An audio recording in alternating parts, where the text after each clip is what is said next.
25 years later, Wow. we're going, and we've got a record number of submissions this year. I think we had 118, 120, something like that. And we're going to show 64, Wow. which is our record by a long shot. So, yeah, come a long ways and kind of evolved with the technology, too.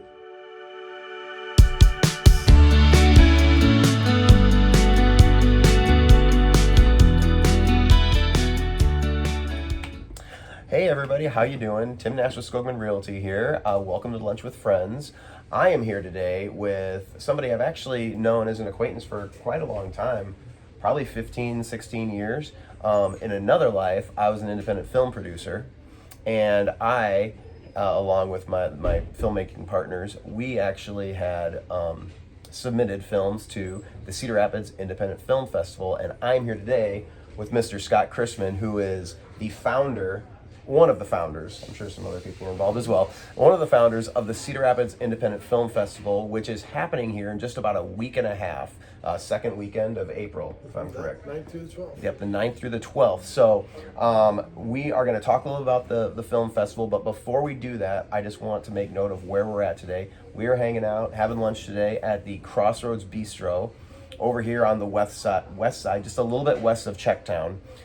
You've probably driven by it. If you've never been inside, it is such a pleasant surprise. Not that the outside looks bad at all, but you just don't know what to expect. And you come in here, the decor is wonderful. They've got some really great decor. The food is going to be great. Scott recommended it. He's been here a couple times, thinks the food is fantastic. Yeah, delicious. They've got everything, it looks like. I'm probably having some, I'm probably gonna have some pad thai, but Scott says they got really great sandwiches, and they've got a great breakfast menu too. So, Crossroads Bistro, you gotta come check it out.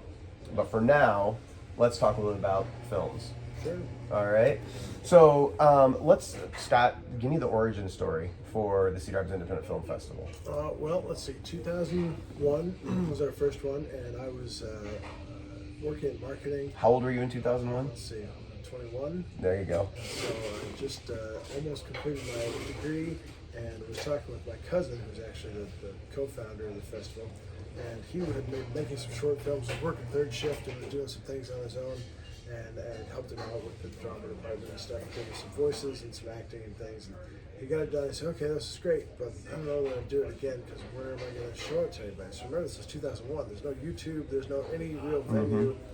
Well, no, we didn't all have phones back then, you know, and production's a big digital was really kind of becoming a new thing back then. Yeah. You pretty much needed maybe not a film camera, but certainly VHS or a high H, something like Yep. that. Mini DV, maybe. Yep. So technology was in a different place, but it was evolving. And so he said, I don't know if I'm going to continue because when am I going to show it? And my wheels started turning.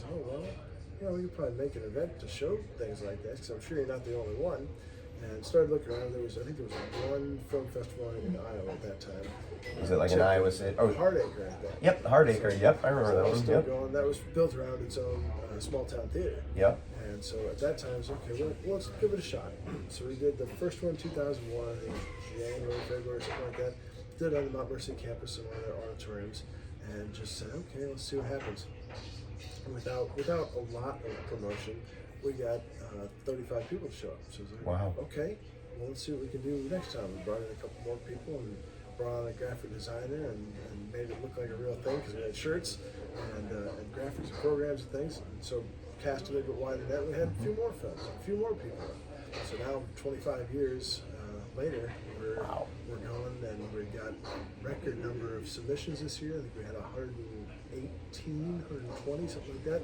And we're going to show 64, wow, which is our record by a long shot. So yeah, come a long ways and kind of evolved with the technology too. As you mentioned, people getting phones and things.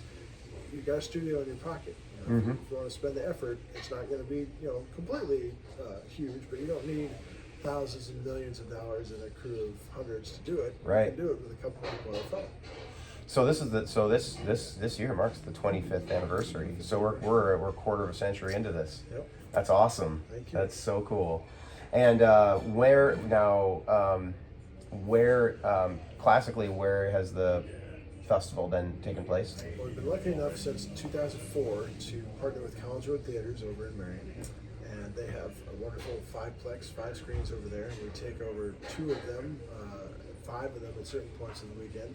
And it's been a great home for us because it's a ready-made theater. You walk in, you plug in. It's a professional exhibition, so people are really happy to see their films on the big screen with professional sound and some great seats and wonderful popcorn. Yeah, well, yeah, you got to plug the popcorn with Collins Road with real butter. Real butter, it's delicious. And you know, just having been someone who I think that we had at least 3 of our films screened at the Cedar Rapids Independent Film Festival. It's so cool if you're a filmmaker, and this is to those filmmakers out there, or friends and family of filmmakers. It's so cool to see your movie up there on the big screen, and just I mean you feel such a sense of accomplishment. And I think for a lot of us, you know, at some point when you're an independent filmmaker, you're just kind of like, well, this was worth it. You know what I mean? This was worth the process and everything, and all the hard work that goes into making a film. Which it's the culmination. It's it the is. thing you want to show it to people. Exactly. And the public will give you the best reaction feedback you can get. Yep. Oh, yeah. Exactly. Now, as far as people that have submitted to the film festival, what can we generally expect? Is it just people in Cedar Rapids, or?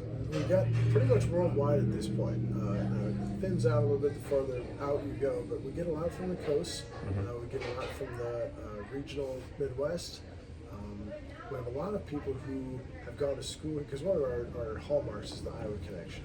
So you have to have lived, worked, gone to school, spent some time in Iowa, and an appreciable, registerable amount. And there are a lot of folks who've gone to school here and then moved out to where a lot of production was happening at the time, and they're happy to come home.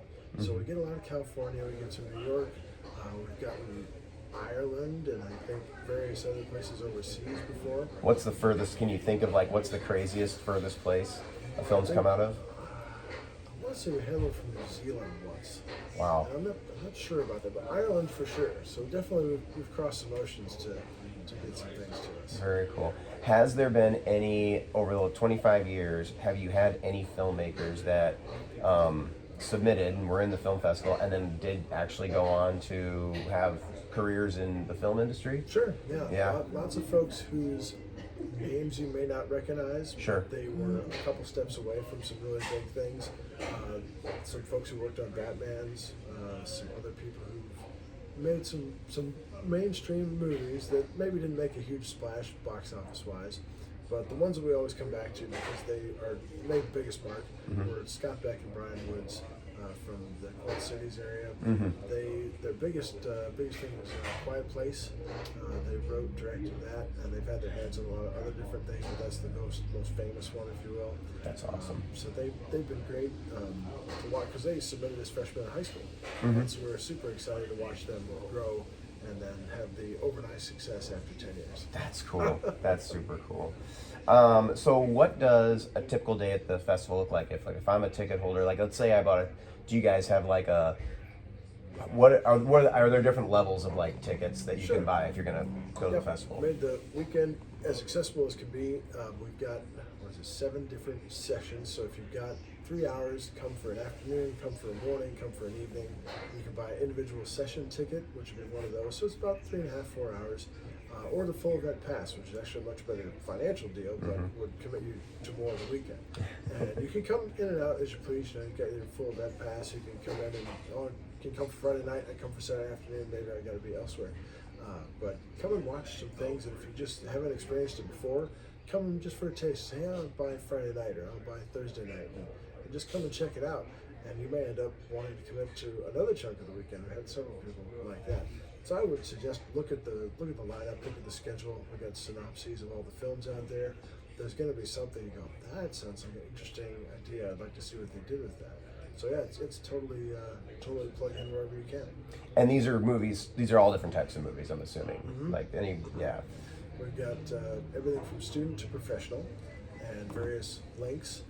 So we've got hobbyists, which would be kind of the in-between. Professionals, obviously, they're making a living at it. Students are still going to school or made it as a student project, and it doesn't diminish it at all, just as categories to be able to judge them against each other. And we're hopefully not having professionals against students, that sort of thing. Sure.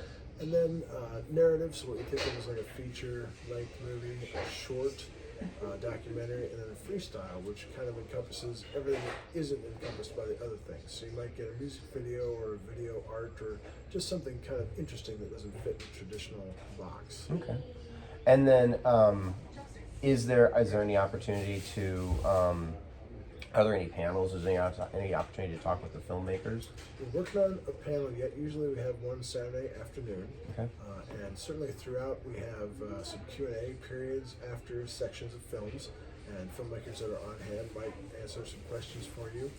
Certainly you can network throughout the event, just kind of hanging out. Hey, it's this person, that person. And Do they get identified? So like during the screening, if the filmmaker's there, is there any kind of like, hey, stand up and just like wave so people can like, oh, that's the person that made this thing we're gonna watch? Sometimes you may have to seek them out a little bit because, as you know, as a filmmaker, sometimes you'd like to see the other films, and so you might not be watching yours over and over again. Sure. Yep. But yeah, the folks that are around are generally accessible. Yeah. Cool. And then, so you had mentioned before we started interviewing, what's different this year? What do we got going on that's a little bit different? Different this year because we had so many submissions. We actually expanded to another night and another location. So this time will be our first Thursday night outing as part of the festival, and that's at the Olympic and Ideal Theaters. Thursday night just outside of Czech Village down here, Newbo area, and then the rest of the weekend is at the College Road Theaters in Marion. So we've got some new places to try out and just see a new part of the community and have some fun down there. Love that you're incorporating those kind of older historic buildings too into the film festival. The Ideal apparently opened as a silent movie theater. You can when you look at it, because you got the box offices on the side. At least that's what it looks like to me. Sure. Oh, yeah. So there's definitely some history there, and so kind of the old and the new a little bit. I love it. That's super cool. Let's see here. I gotta check my notes. And then, so this is it's the April 9th through the 12th. Mm-hmm. So this April coming up. So this is not something you have to commit to the whole weekend. If you got Thursday night and you want to check out the Thursday night films, Saturday, Sunday, you can come in and out. So sure, kind of smaller tickets if you want to take a small bite and just kind of see what's going on. There you go. And I will, of course, put the link to the festival in the notes on the video so that people can click on that and find their tickets. Well, I think, do you have anything else that you wanted to talk about? Anything else to say? If you want to explore any of the information, it's CRIFM.org, which will have all the ticket info and the film info and the schedule and all those pieces. So you can check it out, see if you have any questions. We'll hope to see you over that weekend. Awesome. Scott, thank you so much. Really appreciate you coming and talking to me today. Again, check out the Cedar Rapids Independent Film Festival. It's their 25th year. It's a big deal. Collins Road, and then on Thursday night it'll be at the Ideal and the Olympics. So check out the website. Also, get down here and check out Crossroads Bistro. We're going to enjoy some really good food here. But thanks for checking out Lunch with Friends. Y'all have a good one.